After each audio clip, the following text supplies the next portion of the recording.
Now, I chose to focus on cultivating a strong and diverse economy as the first pillar of my ongoing agenda, because the first step to the next level must be a vibrant, growing economy. If our private sector isn't doing well, then surely our public sector will be the first to be strained. That's why we can't slow down or stop now.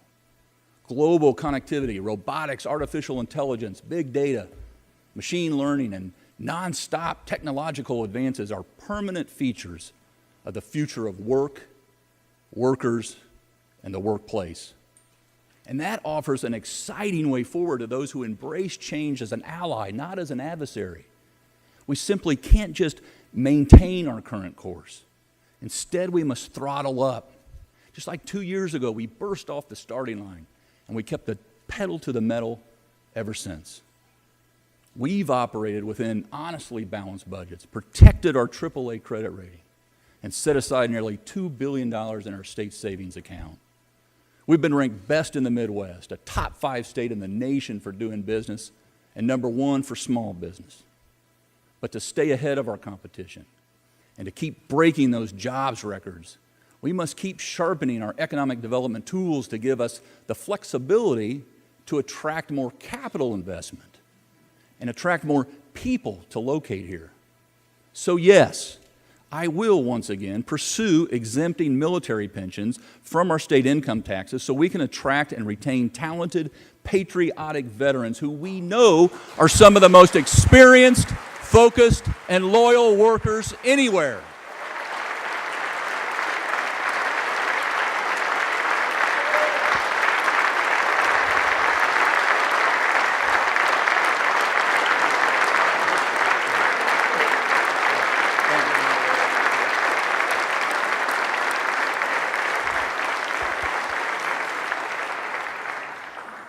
And speaking of veterans, we're fortunate to have a few heroes with us this evening. In April, the Navy christened the 4th USS Indianapolis. The second ship, as you'll recall, of that name was lost at sea in 1945. The new vessel will be used for mine clearing and anti-surface warfare. That ship will join the new USS Indiana, the most modern, sophisticated, fast-attack Virginia-class submarine in the world, longer than a football field, capable of doing 25 knots when submerged. For those of you Googling that right now, that's 28.77 miles per hour, pretty fast for a football field-long boat underwater. You'll be especially pleased to know that the sailors on board the USS Indiana are officially called Hoosiers.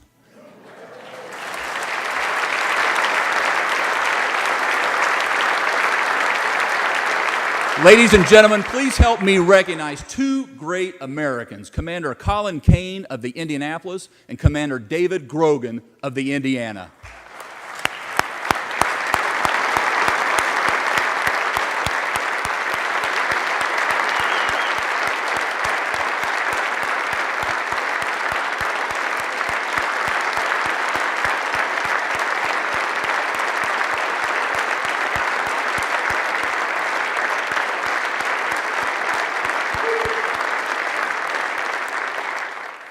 Sirs, we salute you both and your crews. We are justifiably proud of our Hoosier connections to those who defend our nation. Let their service inspire us to reach for that next level when it comes to our quality of life, education, and workforce pursuits. Because just as with economic gains, we will not reach our destination in these other critical areas without changing some of our past ways. But when we set sail on that right course to steer by, we will make progress here as well every day. And that's precisely the role and the goal of my other 4 pillars that I introduced to you all 2 years ago. For example, we're making real progress building and rebuilding our infrastructure, something that's essential for us to remain the undisputed crossroads of America. We're accelerating regional road projects like completing I-69 3 years ahead of schedule.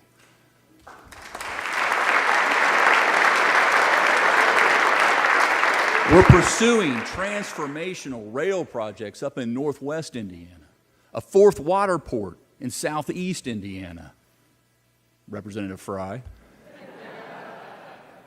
And we're working to make Indianapolis the Midwest destination for nonstop international flights. But we're more than just about ports and planes and trains and automobiles. The internet is just as essential to our prosperity today as highways were a century ago. And we have far too many Hoosiers without access to affordable high-speed broadband. When I was visiting one of our towns, someone said to me, "Eric, if you come by our Starbucks between 7 and 9 p.m. at night, you'll see parents with their kids doing their homework because they can't get Wi-Fi at home." Another Hoosier told me, "Kids in my town go to McDonald's to go online." Nothing against large coffees and Big Macs. I'm a big fan of both. But all students should be able to do their homework at home. So we're making the largest single investment in our state's history in broadband now, this year, so we can get those folks out of the internet darkness they find themselves in.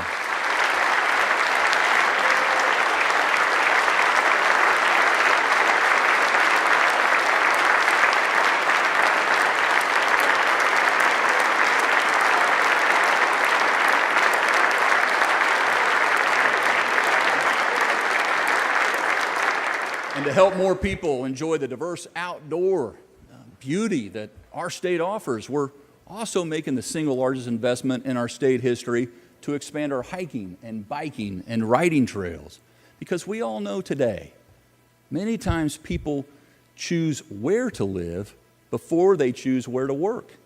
And these amenities matter. And to that point, reaching the next level requires us to strengthen our state's human infrastructure. Last year I said that developing a 21st century workforce is the defining issue of the decade.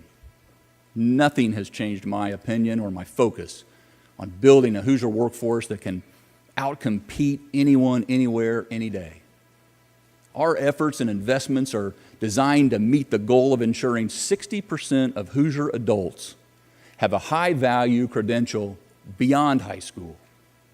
To do that, we must get our kids to start thinking about their career paths earlier in their lives.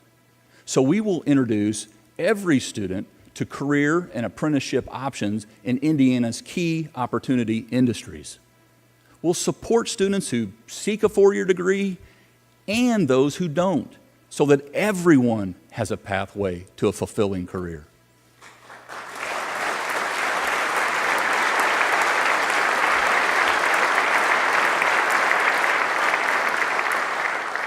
Earlier this year, I met a trailblazer who is doing just that, Mary Robertson, the superintendent of Perry Central Community School. Perry Central is a small school down south, all grades K through 12 under one roof, nestled in the middle of the Hoosier National Forest. Through partnerships with local manufacturers like Jasper Engines and Wopaka Foundry, they've created a business on the school grounds. Students get hands-on experience in advanced manufacturing, product research and development, and also learn soft skills like a good, strong work ethic. The kids learn and earn money. Their parents are delighted. And Jasper Engines and Wopaka help students further their education. And oh, by the way, train potential employees.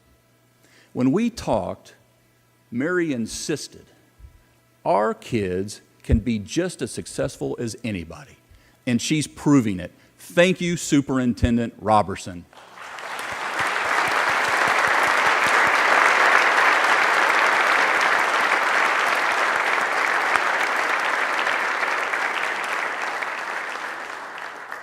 A strong economy depends on a world-class workforce.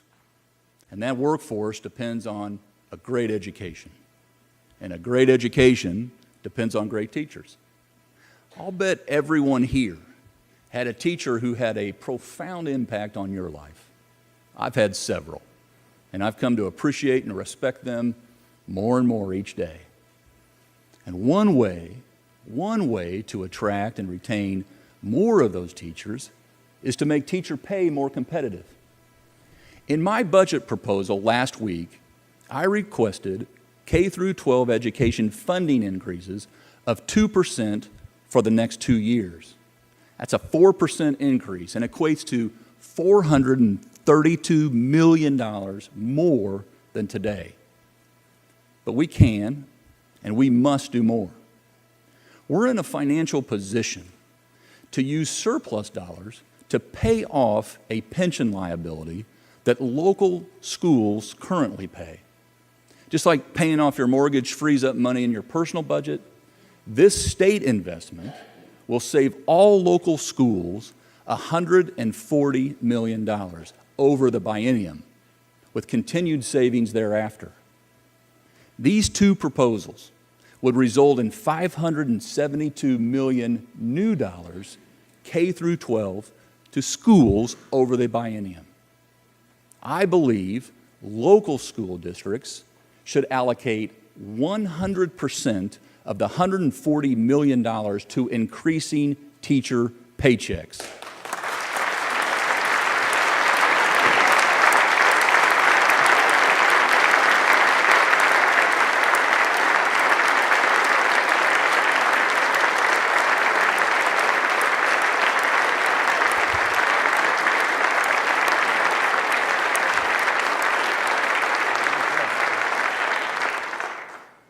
That's what we'll be doing to make an immediate impact.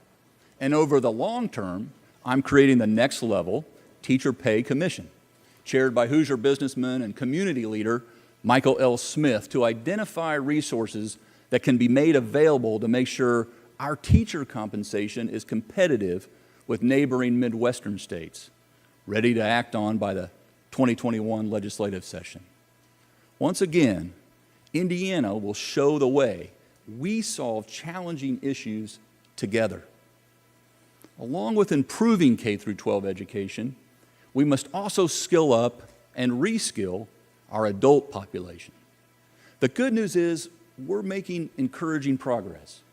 From 2016 to 2017, Indiana's post-high school credential attainment rate grew at nearly double the national growth average, and even faster among Hoosiers between 25 and 44 years old. And the number of Hoosiers with a STEM-related bachelor's degree also grew at a healthy 8%. But we can and must do more here too, which is exactly where our Next Level Jobs program comes in. In 2018, nearly 9,000 Hoosiers enrolled in workforce-ready eligible certificate programs, 9,000. And another 17,000 who previously started college came back to finish their post-secondary educations. That's why we'll expand our Workforce Ready grant to continue our push to get more adults to complete degrees and certificates in high-demand industries. And that's why we'll double the funding for the Employer Training Grant, which provides financial support to Indiana companies to hire and train and retrain Hoosier adults to fill our job openings. Last October, we announced that the Markle Foundation, along with Microsoft, made Indiana only the second state in the country to land its Skillful program, which helps connect Hoosiers to fulfilling careers. They said they chose Indiana because we're doing, not talking.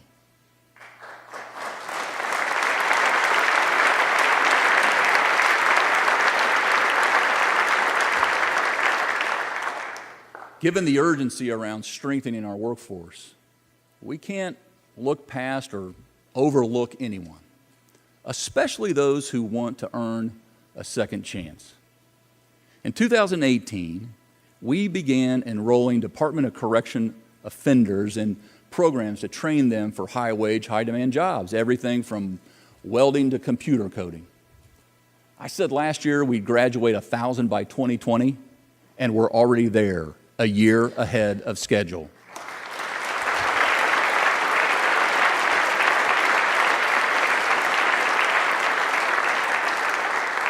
We became the first state outside of California to introduce a new program called the Last Mile into our prisons. Its founders, Chris Redlitz and Beverly Parenti, are here with us tonight. In less than a year, we have already started programs in 2 of our facilities. And Google.org recently announced it would invest $2 million into this proven program that has a 0% recidivism rate. And thanks to Steve and Kathy Simon, we'll soon be announcing further expansion. Chris and Beverly, Steve and Kathy, thank you for believing in Indiana.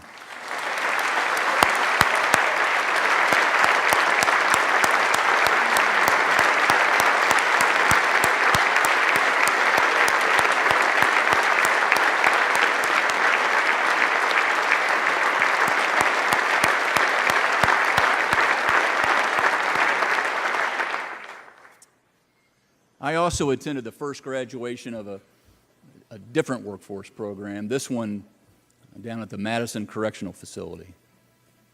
The graduation speaker was a young woman named Brittany, who had been in prison for 5 years. While there, she got training in welding and manufacturing, got the skills she needed, and she got a job.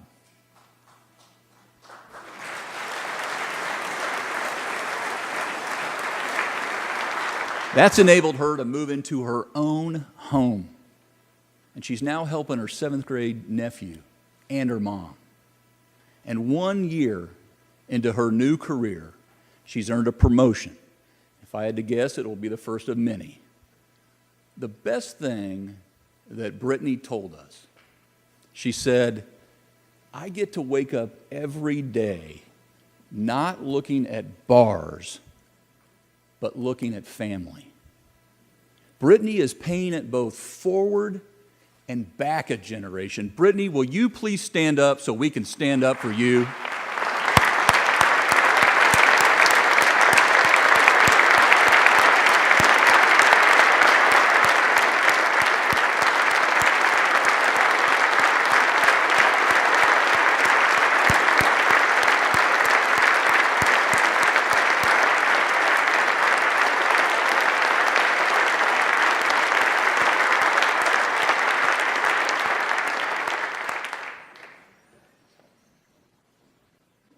And I'll tell you another group I'm not giving up on. In fact, we'll continue to put our full force behind attacking the drug epidemic throughout our entire state. Because, ladies and gentlemen, we're making progress here too. Our new 211 open beds program has made more than 4,000 referrals for treatment services and support groups, connecting people quicker than ever, which can mean, as you know, the difference between life and death. The number of opioid prescriptions is down. Communities are forming their own systems of care, and we are getting drug data faster and more accurately than ever before. But better data means we have more information about the extent of the issue, and it shows we still have a long way to go. To get there, this year, we'll improve access to quality treatment, expand recovery housing, and provide better services for pregnant women who are substance dependent. We will keep working 24/7, 365 to get more of our Hoosier neighbors on the road to their recovery.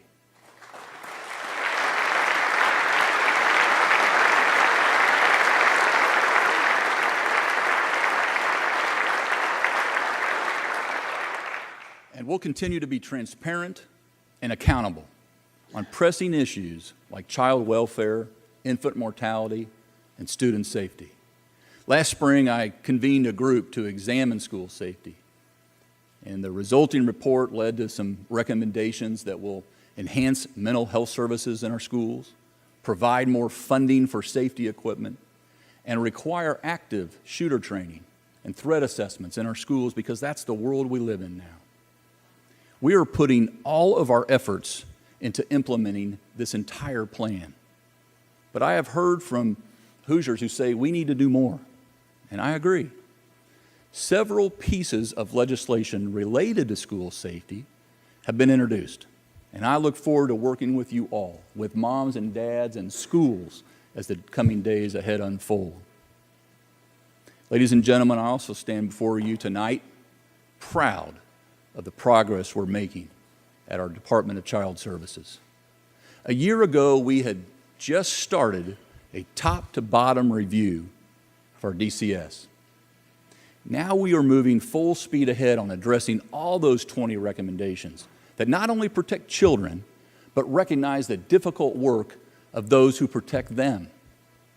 It's still early, but the investments we've made to increase caseworker salaries and improve the workforce culture is making a difference. The ratio of supervisors to case managers has improved, so there is more time for supportive supervision and coaching. Turnover among frontline staff is down and retention is up, which means more stability between caseworkers and the families they work with. And fewer children are re-entering the DCS system after their cases are closed. Now is not the time to pull back resources right when we're starting to see such progress. I also challenged our social service agencies to become the best state in the Midwest for infant mortality by 2024. A tall order considering where we started. You all approved our Levels of Care program to assure that high-risk babies are delivered at the hospitals with the right facilities to meet the needs of moms and infants. Now we're seeking to implement 2 more programs that aim directly at reducing infant mortality. A Navigator program to help guide high-risk pregnant women, and a program to verbally screen all expecting mothers for substance use disorder so that those who need it will be connected to treatment. These are the kind of efforts it will take to get more babies to celebrate their first birthdays regardless of their zip codes.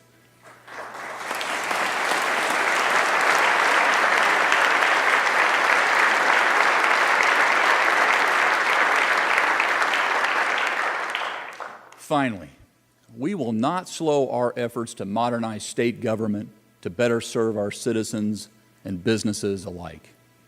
But truly serving all our citizens requires more than just increasing our efficiency. Indiana is one of 5 states that does not yet have a bias crimes law. It's time for us to move off that list.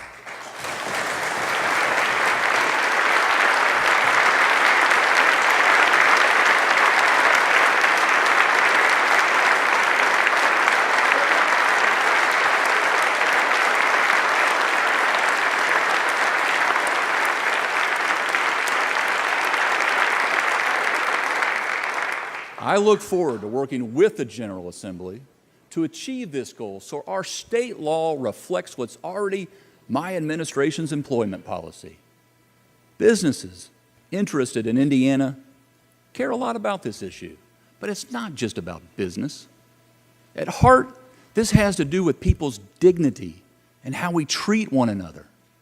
Standing strong against targeted violence motivated to instill fear against an entire group is the right thing to do. So let's strengthen our state laws by ensuring judges can sentence more severely when a group is targeted, even though there may only be one actual victim. With your help, and only with your help, we can do this.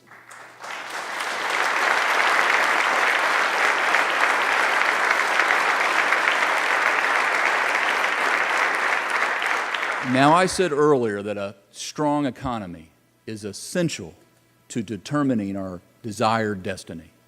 And to truly reach the next level, our quality of life must be equally strong. You can see a good example of that up on 65 in Northwest Indiana at Fair Oaks Farms.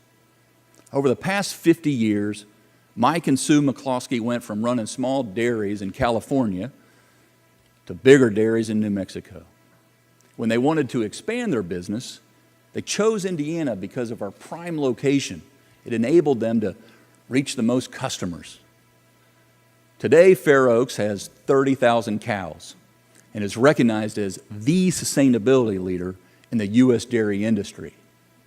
They also transform their cow manure into power for their farms and trucks. and have started building affordable housing for their growing workforce.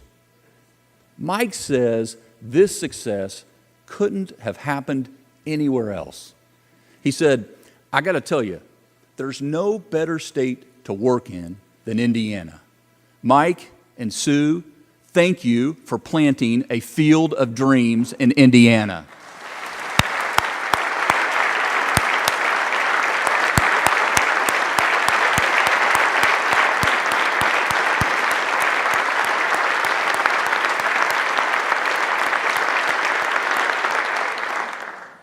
So we have business innovators who could have gone anywhere, but they chose Indiana as their launch pad because we occupy the best location in the nation, core to shore.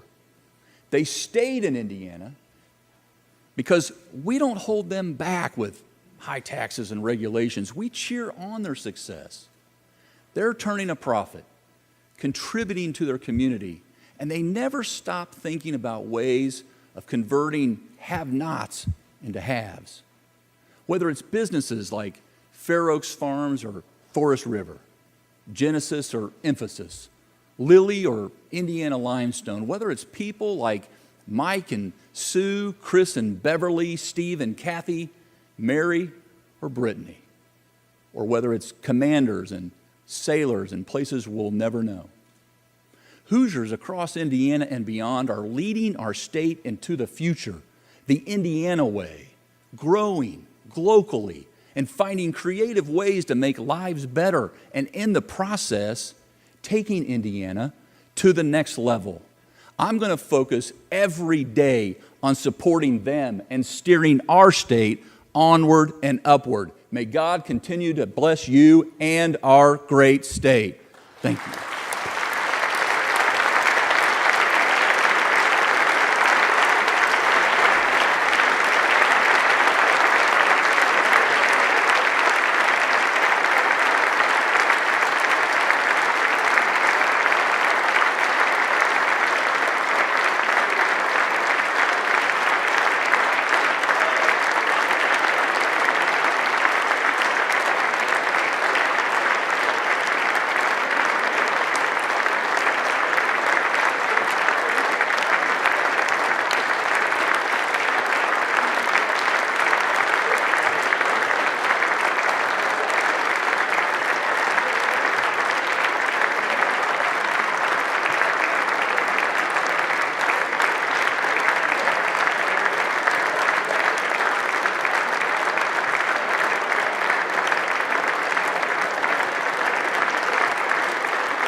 Adjourn.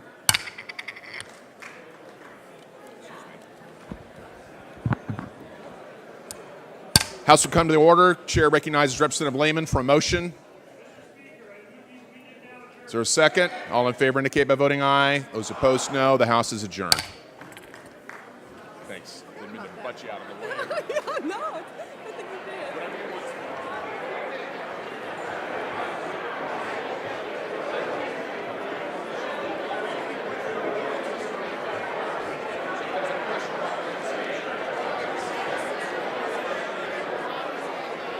Helene. Okay. H-E-L-E-N-E.